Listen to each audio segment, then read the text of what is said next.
Bonjour à tous, c'est Odjato, je suis créatrice du blog Contes de Fées, je suis également hypnothérapeute humaniste et coach de vie. Alors selon moi, les trois grands piliers pour être heureux dans la vie sont tout simplement le pilier de l'esprit, être bien dans sa tête, le pilier du corps bien évidemment parce qu'il faut entretenir et prendre soin de son corps, et enfin le pilier de la terre pour prendre soin de la terre sur laquelle on vit. Et aujourd'hui, ensemble, nous allons découvrir la notion de minimalisme. On en parle beaucoup, mais au final, qu'est-ce que c'est? L'idée, c'est de vivre avec moins, mais mieux. Alors vous en avez peut-être déjà entendu parler, ou au contraire pas du tout, c'est la première fois, et c'est pour ça que vous me rejoignez, alors merci. Alors première chose, le minimalisme, c'est revenir à la simplicité. Voilà, revenir à la simplicité, c'est revenir à des choses plus simples, être dans l'essentiel.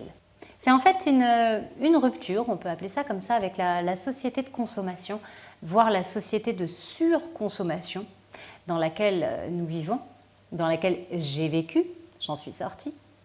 Cette société qui au final nous dévore, nous consume, qui nous oblige en quelque sorte à consommer, à surconsommer, à en vouloir toujours plus. Et puis au final, à mon avis, on est tous plus ou moins conscients que le modèle dans lequel on vit ne fonctionne pas, ça ne fonctionne plus. On voit que les gens ne sont pas vraiment heureux là-dedans, dans cette société de biens matériels. Et il est grand temps de passer à autre chose.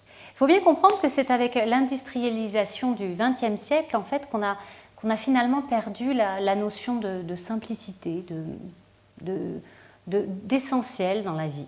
L'industrialisation, c'est bien, hein, ça nous a permis d'acquérir beaucoup de biens matériels, de plus en plus nombreux et de moins en moins chers, hein, on a de plus en plus de choix, cool.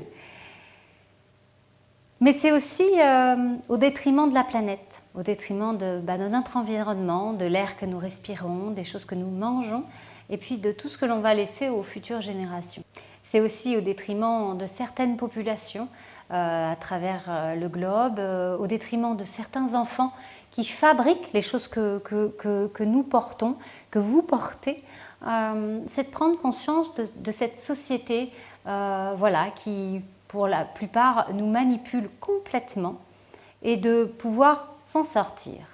Alors, suite à l'industrialisation, c'est certain que la qualité de vie des ménages s'est vraiment améliorée. Alors, quand je dis ça, je parle de notre pays, de la France, hein, et d'autres en Europe, mais voilà, je reste sur là où je suis. Donc, ça s'est vraiment amélioré. Aujourd'hui, on a vraiment beaucoup de choses. Et puis, mais en fait, on en veut toujours plus. On veut toujours avoir plus, une plus grande voiture, une plus grande maison, une plus grosse tondeuse, je ne sais pas, un plus grand sac à main, avoir le dernier téléphone à la mode, voilà, on en veut toujours plus, on n'est jamais satisfait de ce qu'on a. C'est un petit peu travailler plus pour consommer plus. Vouloir toujours plus d'argent, c'est vrai, hein, on a toujours envie de remplir plus son compte bancaire, ou de vouloir faire plein de photos sur Facebook, là, de se sentir bien, de montrer tout ça. Toujours plus pour montrer, épater les autres. Oh, regardez, j'ai eu le dernier iPhone à plus de 1000 €. Ouais, c'est un téléphone.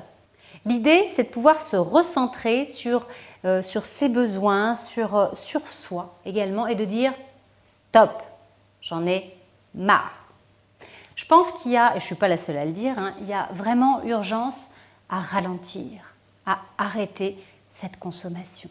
Posez-vous les bonnes questions sur qui vous êtes, sur votre mode de vie, comment est-ce que vous consommez, quelle est votre consommation, combien de fois vous achetez des vêtements, des chaussures, des sacs, comment est-ce que vous faites pour acheter. Je vous invite à ouvrir vos placards, à regarder ce qu'il y a dedans, combien est-ce que vous en avez, combien est-ce que vous avez de pantalons, combien est-ce que vous avez de bijoux, des bijoux fantaisie, peut-être un sac, 2 sacs, rempli un tiroir, j'en sais rien. Regardez, observez, ouvrez les placards dans votre cuisine, regardez ce qu'il y a à l'intérieur, toute la nourriture, il y a peut-être même de la nourriture périmée. Avant, par exemple, et je pense comme beaucoup, j'avais un produit pour les vitres, j'avais un produit pour nettoyer le sol, j'avais un produit pour nettoyer les toilettes, j'en avais un autre pour nettoyer ma douche, j'en avais un pour la cuisine, enfin bref, j'avais plein de produits de pchit là partout pour nettoyer tout et plein de choses. Et maintenant, j'en ai plus, j'en achète plus, c'est terminé. On est un peu comme endoctriné quand même par la société, par toutes les publicités qu'on reçoit dans les journaux, quand on prend sa voiture, les publicités qu'on a dans la boîte aux lettres si on n'a pas mis l'autocollant Stop Pub, les publicités à la télévision, à la radio, enfin bref, on est envahi. Et il y a un moment donné, il faut que ça s'arrête. Parce qu'au final, eh bien, vous n'en avez pas besoin. Ce ne sont pas des choses importantes. Le minimalisme, c'est faire le tri et ne garder que l'essentiel. C'est aussi prendre le temps de la réflexion avant d'acheter. Est-ce que j'en ai vraiment besoin? Est-ce que je ne pourrais pas trouver une autre manière pour faire? Est-ce que je peux le fabriquer? Parce que c'est possible aussi, puis ça peut être sympa à faire. Et si vraiment il y a besoin d'acheter, eh bien c'est de privilégier l'occasion et de ne pas aller en supermarché, aller dans les grands magasins pour acheter. Il y a énormément de produits que l'on trouve d'occasion sur site, en brocante, vide-grenier, peu importe. Et vous avez la possibilité de faire quelque chose. Le minimalisme, c'est quelque chose qui redonne du pouvoir à ce qui en a réellement, selon moi. C'est les expériences, les partages, les moments de vie, de vivre des choses et non pas de posséder tout un tas d'objets ou le dernier truc à la mode. C'est pas ça qui est important. Ce dont on va se rappeler, c'est ce qu'on a vécu, des bons souvenirs, le Noël qu'on a fait au Canada, ça peut être qu'est-ce que vous avez fait pour votre anniversaire, qu'est-ce que vous faites en fait, les actions, les plaisirs, aller se promener à la plage, découvrir, aller dans un parc, faire une activité du kayak ou du parapente, je ne sais pas. L'idée dans le minimalisme, c'est qu'on a certains biens matériels qui nous permettent d'assurer un minimum de confort de vie. Bien évidemment, ça me paraît très difficile de retourner vivre en forêt, pour moi. Mais voilà, c'est d'avoir un minimum de choses pour m'assurer le quotidien et de me débarrasser du superflu. Et surtout, de ne pas en racheter. Alors, il n'y a pas de recette miracle pour être dans cette tendance du minimalisme. Il n'y a pas un mode d'emploi, petit 1, petit 2, petit 3, et comment faire? C'est que chacun trouve en fait son minimalisme, son style de vie épuré, plus zen, et de sortir de toute cette société. Par exemple, il y en a qui auront envie que leurs biens ne rentrent que dans une valise, et puis d'autres, il va en falloir un petit peu plus. Ça n'a pas grande importance, je crois, à partir du moment où on a pris conscience de comment ça fonctionne et de ne pas retomber dans racheter, racheter, racheter tout le temps et tout le temps. C'est reprendre votre vie en main.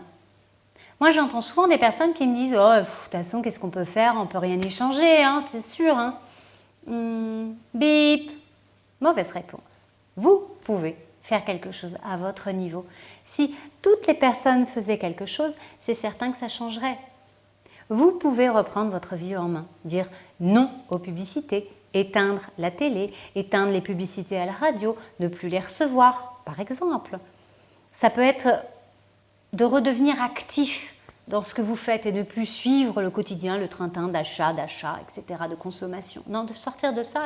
Le minimalisme, c'est d'aller vers plus de paix, plus de zénitude, plus de simplicité.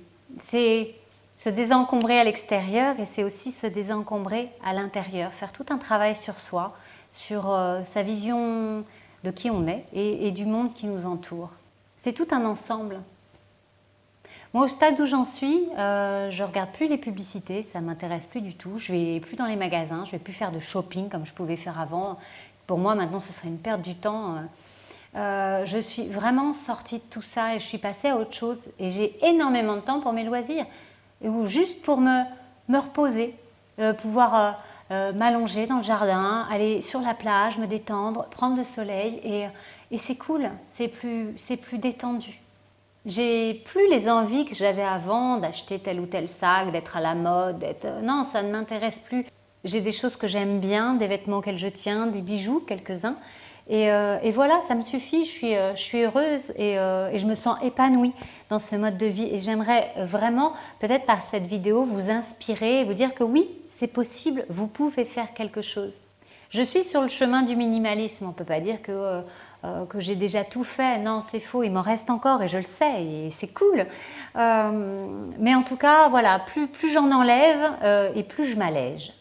Alors pour terminer cette vidéo, parce que c'est le but ici de partager, bien évidemment, d'apprendre les uns des autres. J'aimerais que dans les commentaires, eh bien, vous me disiez, vous, quel minimaliste vous êtes, si vous êtes déjà dans le mouvement, ou alors si vous allez vous lancer, comment peut-être vous allez vous y prendre, quelle est votre notion à vous de minimalisme, qu'est-ce que vous auriez envie de faire, voilà, de partager ensemble toutes les choses. Un grand merci pour votre écoute. Si vous avez aimé cette vidéo, pensez au petit pouce et puis on se retrouve très bientôt.